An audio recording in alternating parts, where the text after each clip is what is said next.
Welcome to Chaos, Courage and Coffee, the podcast for anyone who's felt like on the outside I'm holding it together, but inside I'm struggling. And we do it with honesty, heart, and just enough coffee to get through the day.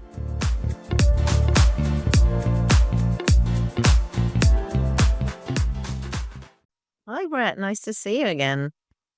It's nice to see you too, Vanessa. So today we are going to talk about something that all humans crave. Actually, sometimes we don't really realize it, but what we all crave, and sometimes we're just not getting, is real genuine connection and community.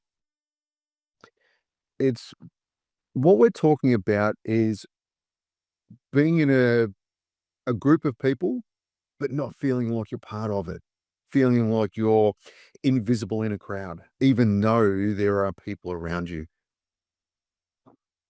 Yeah, or sometimes it might be the situation. Actually, I was speaking to a client and they've moved recently. Mm. And she was struggling with what's going on. And when we sort of talked about it, she'd gone from, like where she grew up and went to uni, and she just always had her people around her. And you move, and it's not that she hasn't got people, but she hasn't kind of got like her people anymore. So sometimes you're not even having the people around. Yeah. And look, and that happens to, I think, a lot of people when they move or relocate from one place, one city to another city or countries, those sorts of things. But I think it also happens in for our target audience, the people that we work with. So mums, when they leave the workforce and they're stuck at home with stuck proverbially, um, at home with their child and not able to get out in the same way, they don't have those connections. Or for uh, veterans or military personnel, when they leave the service and they go into a civilian workplace, the language is different, the culture is different. And, there's no shared experiences. There's no, there's very little that's in common. And it can be really difficult to make that change and that adaptation to that new life. And, when that's difficult, when you don't speak the same language, when shared experiences aren't there, it's really difficult to form those close connections with people. You're right. It's interesting because I was talking about when this lady had moved geographically. And then what you're saying is even from moving from the workforce to being a home based life. So it's also the move well, same for your people, I suppose, the move of who you are, because that makes you move into your different group. So you are now a mum. So you have moved, and a lot of your focus has moved too from the workplace to, being family based. Yeah. And it was interesting you were talking about language. That's just so important, isn't it? Like what we talk about, what's going on around us, so that we share. Like, imagine you're a mum and you used to be in the workforce. And actually, I can remember this going back into work with a little baby. And everything's changed because you're not talking about workplace things anymore, and you're trying to reconnect with your work people. They're all, they've been head down in their work all day, and they say hello to you. You come in with the baby, and all you've got to talk about is, nappies and things like that. And you always lost your ability to speak your other language. So you immediately have started to lose connection because your life's changed. Yeah, you're I think you're right. Your life has changed, your language has changed, but I'd say it's more your focus for mums. The focus has changed. The primary interest or need, I suppose, in your life has gone from being at work, earning income to taking care of this little human. And look, I was in the Defence Force when my kids were really small. My wife did all of that stuff, and absolutely, I've written articles about this in the past. Absolutely take my hat off to, um, Defence Force mothers. that stay at home, take care of the children. And I suppose there are some fathers that do that as well, because they've got the income of a working spouse, but they are a single parent for a large portion of that service career. And so they really do focus, and because they are, I suppose, a lot more isolated, being single mums with those, with those children, they do struggle. And Defence Force families move a lot, on average, every 3 or so years, in the Australian military anyway, we relocate, and we're not just talking about a small shift around town, we're talking interstate. So it could be 1,000 kilometers relocation, and that can be tough. So I get it. I absolutely get it, that the conversation changes, the primary focus in our lives change when, especially for mums, when you go from being in the workforce to being at home. And that can make it really difficult to reconnect in the workforce. But it's interesting because you've actually brought up another part of it there. So this is either single mums, or in your case where your partner's away. And so you've now lost your connection with that other adult that you're running your household with, either because you don't have an adult and you're single, or because they're away. So now you've lost that bit of connection, which could have been your glue. But even if you do have a partner who's at home, like you said, it's about focus. So the partner's focus, that might not really have changed much because they're still going out to work and you're still trying to connect with them, but your focus has changed. And in theory, the joint focus is your family and your children. And so you might have some conversations around that, but and again, a client I was speaking to, you've lost that personal connection, which is why some couples start date night, because again, I think, go back to the thing you said, focus. If your focuses are slightly off, you've got to bring yourselves together to have that joint focus. And maybe that's what connection boils down to. You said language earlier, and now you're saying focus. It's about those crossovers, isn't it? It really is. It's about, so there's a saying that where your focus goes, your energy follows. So what you focus on is what you get. If you focus on your relationship, you'll get the relationship. If you've put your focus elsewhere, then that relationship will fail or your energy goes elsewhere. So we really do need to, as far as the relationship in the house, we've gone away from our original, external connection, and now we're looking more internally at the family. But that's absolutely fine, because that's still an important part of building connection.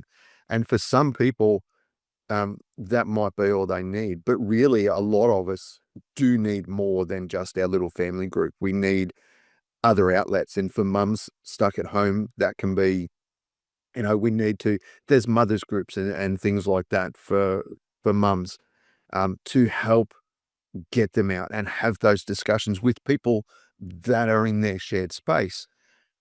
With veterans, there are veterans care groups, but they can be difficult. My personal experience, a lot of the veterans care groups are during work hours. Well, I still work full time. I can't just skip out of work to go to a veterans care group, or they're not really care groups, but they're network meetings and things like that.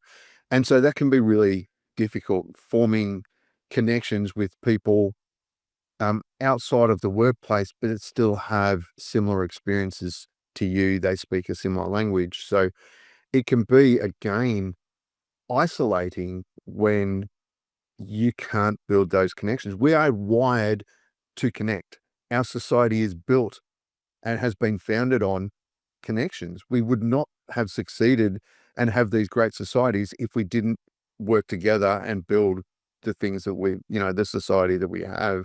So I think it's really important. It's something that we deeply crave, as you mentioned earlier. But it can be a real struggle sometimes.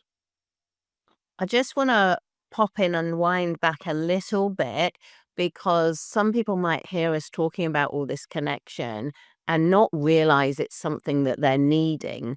And so I think the starting point here is to understand and know this is what you're needing. So you could be someone who's really struggling and you're feeling a bit unhappy. And you don't realize this is what you're missing. Especially like you started off by saying you can be in a crowded room, there can be people around you. So you might not quite understand that it's this connection that you're missing. And so I'd like to talk about two things. One is just a little bit more about what it is and how we kind of misunderstand and don't see that we haven't got it. And they kind of go part and parcel together, I think. But I think until I learned, I mean, I struggled with loneliness. I was a single mum. I was desperately lonely, but I don't think I really realized it, or I didn't realize the importance. I didn't realize what the connection gives you. So you can't start on the journey of connecting until you realize you haven't got that true connection. And more today, we don't have it. And we're just not familiar enough with what it is and what it means to us. It's like you said, we are wired for connection. It is vital to us. And in fact, they have, since COVID, they've discovered that, well, I don't know if they discovered it then or whether they already knew, but loneliness can kill you more than smoking cigarettes, So something as basic as just needing to connect with other humans can do huge detriment to us as a human being, to our body. Isn't that amazing? It is. It is. I have heard there is a loneliness epidemic. They're calling it now. It is a term that I hear on occasion, and it's because we've got these things that we're using right now, these computers and this connectivity online. This connectivity, this engagement does not replace face-to-face being able to reach out and touch somebody. And having somebody that you can, I think what we're talking about connection is somebody with shared experience that you trust, that you have similar values and beliefs, friendships, but the deeper friendship beyond just a turn up to a barbecue and have a chat. Somebody that you can, I suppose, open up to a little bit. You can share, and there's layers, I suppose, of trust, a bit like an onion, layers. We, at the surface level, we need to be able to share some of the bad stuff and feel supported. And, a lot of our casual interactions, we can share the surface level, what we might say, the safe topics of conversations where we're not getting into feelings and, those sorts of things. But we need more than that. We need the deeper relationships where we can open up and share feelings and those sorts of things. And if we don't have that, then we don't have those connections. And as I said, face to face, there's nothing that replaces that, really. And then thinking about how do we get that? And you've mentioned a lot of ways in the community. I think the thing to focus on is you're not needing a lot of people. So this close connection, and you've mentioned you sharing. So it's not that you need a lot of people, you just need a few people. So maybe go out in community groups. That's not going to give you the deep connection. It gives you a bit of a sense of belonging. So that's a really, really good start. But you're just out there to meet people and someone you might connect with that you can just take it to a slightly deeper level. But as I say, don't get overwhelmed by thinking you need a lot of people. It's a very quality over quantity situation. And that's not to say that some people like groups and they like to go out and have big groups of people. Some people are more introverted and they prefer the one-on-ones. But it's regardless of that, you're just looking for a few people to go, like Brett said, a little bit deeper, share a little bit more of you with them. Absolutely. There's, I've seen in the past where most people only need 4 to 5 people, true, deep connections in their lives. Now, interestingly, we say 4 to 5. People that are married tend to live longer, and you talked about loneliness before, can kill. People who are married tend to live longer than people who are single. Just having that person in your life every day that you're connected with, can extend your life frame. It's beneficial. It's someone to share, to discuss, who knows you inside and out and those sorts of things. So I'm not saying for people that are single that prefer to be single, that's a bad thing. Absolutely not. I'm just saying that, or emphasizing that we need that connection physiologically, mentally. We need that connection with people. We need that deep sharing. It's a part of our being human, I suppose. We need that. So how do we go about doing it? We need 4 to 5, one really deep one, spouse, up to 5 really deep connections. So how do we go about doing this? Well, I think you mentioned the first thing is getting out into the community. And that's a part of that's just the step that you're taking to say, I'm going to take this step and get out there. It's not to say that you go to a mum's group and you get on with them all. You might be an older mum and they're all young mums, but at least you're giving yourself that permission to go and start making those connections. So that's the first thing, is looking for what is out there. Yeah, you can do it a little bit online, but the thing with the connections online is they don't really go as deep, and that's why they don't become these deep connections. So by all means, do online things, but when we say it's about the 4 to 5 people you spend the most time with, it highly influences you. So be picky though, because you only need 4 or 5.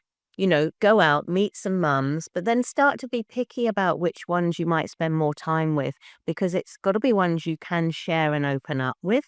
And yeah, they say that the 5 people we spend the most time with influences us a lot. So if you just spend time, say, with 5 negative people, that's really going to affect you negatively. So do be a little bit picky about it. Find some groups, get out there. One thing I do is even just going out into town, just where there's people around doing things. It's just the feeling of the energy. You can actually just soak that up. So whilst you're trying to get the deep connection, still go out and make the moves, is what I'm saying. Still take the action. Don't expect it to be immediate. Oh no, you're right. It absolutely takes time. Um, one of the so we need conversations. We need to have conversations with people, but one of the key steps here is to be authentic. You need to be your real self, and that's where you start building real connections. Don't put on a front. Be honest. If you're having a bad hair day, that's okay. Well, I don't have much hair, but I got a beard. And I can have a bad beard day and it's all over the place. That's okay. It's being real. For mums, I suppose, if the kids are playing up and, you're just all frustrated, that's okay. You don't have to be perfect. And I know that's a completely different conversation, but share that, little Johnny's done this and little Susie did that. And it's just all gone to, you know, Custard. yeah, that'll do. All sorts of other things. Um, but that's okay. It's about being honest and sharing some of the mess. And you'll find when you start letting people see the real you, they will start sharing the real them with you as well. Um, and maybe that's something that we can talk about in another episode, is how we build these connections in much more detail, how we go out and make new friends, because that can be really important. And for veterans, again, in the new workplace where they don't have shared life experience or shared experiences in general, making those connections can be really difficult. But again, it's about identifying people that are a little bit similar to you. Be discerning in who you choose. Again, as you said, Vanessa, if you become friends with or associate with a group of people who are very negative, then you will fall into that trap as well. If you associate with people that are quite positive and outgoing and friendly and engaging, you will be that sort of person as well. So choose It doesn't have to be carefully, but do consider what's the person like. Do I want this person as part of my life? And see where it takes you. You've got to make the first steps, and that means getting out and meeting people, having conversations with people, and showing them who you are. That was interesting because when you were talking about, all right, just be open and vulnerable and sharing, the messiness of what your kids have done. And of course, that's why a mum's group is a good thing to go to, because you can share your imperfections with other mums because they get it and they've got the same situation. And that's why if you went to a group of other people and they weren't mums with, say, kids of similar ages, it is harder to share those things because they might look at you as if to go, oh, and especially if you lack confidence. And that was something I wanted to mention. We're telling people to go out there and to be vulnerable. But of course, people might lack the confidence, especially I had one young mum, and she had a new baby, and she'd been such a confident mum. I think she was a model or something. And she was like, very glamorous and very confident. It all disappeared with the baby. She wouldn't even go out with the baby on her own. She'd only go out with her husband.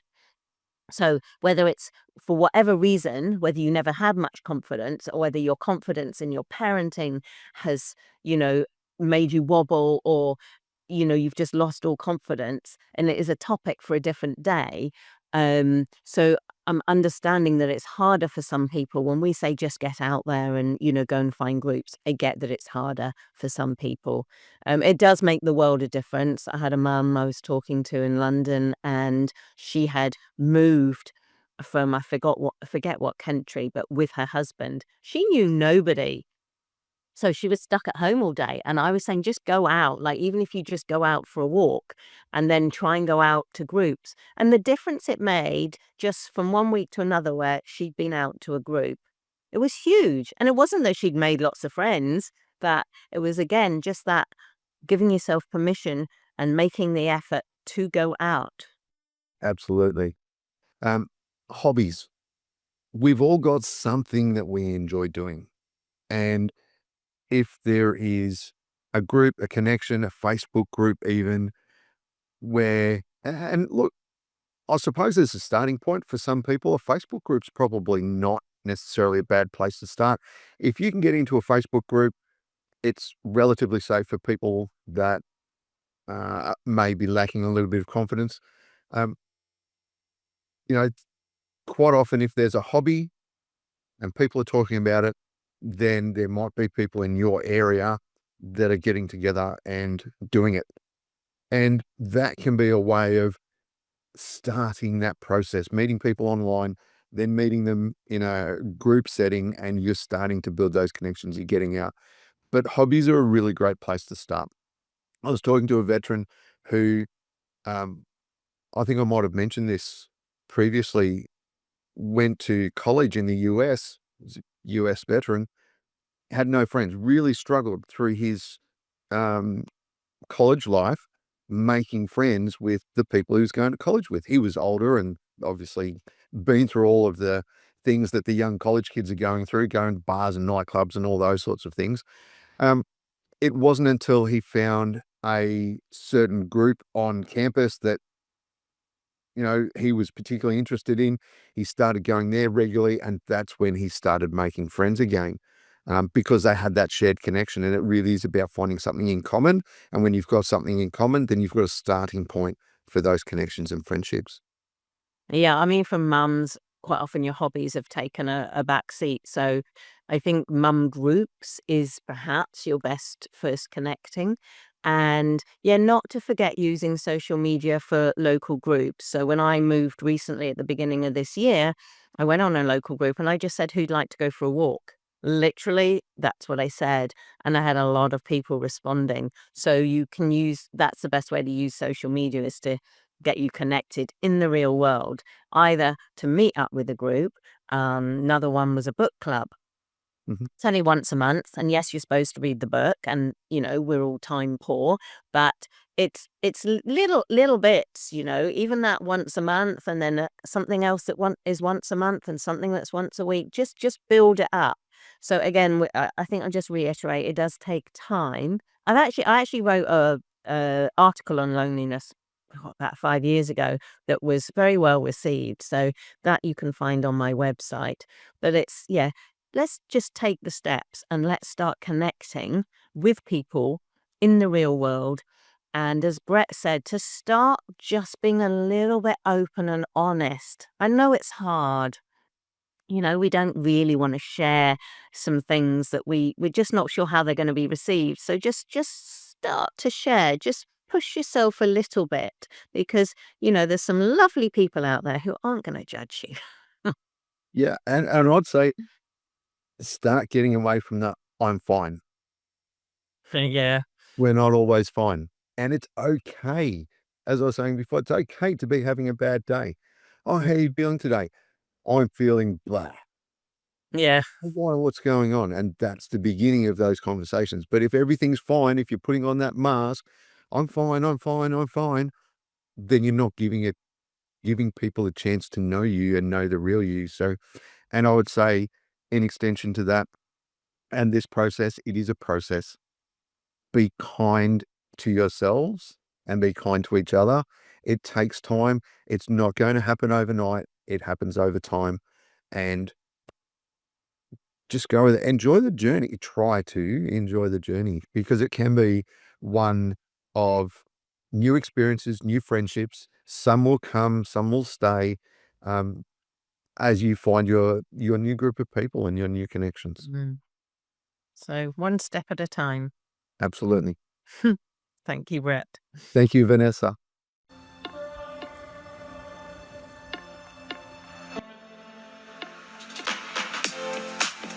Thanks for being with us today on Chaos, Courage and Coffee. Remember, you're not alone and you don't have to figure it all out at once. What part of today's conversation stood out for you? This podcast is about showing up in the mess, not waiting until it's all sorted out. If today helped, share it with someone else who might need it too. And if you're navigating your own version of chaos, we'd love to hear about it. Leave a comment, message us, or join the conversation. We'll be back soon with more honest talk, less pressure, and just enough courage to get through whatever's next. See you next time on Chaos, Courage and Coffee.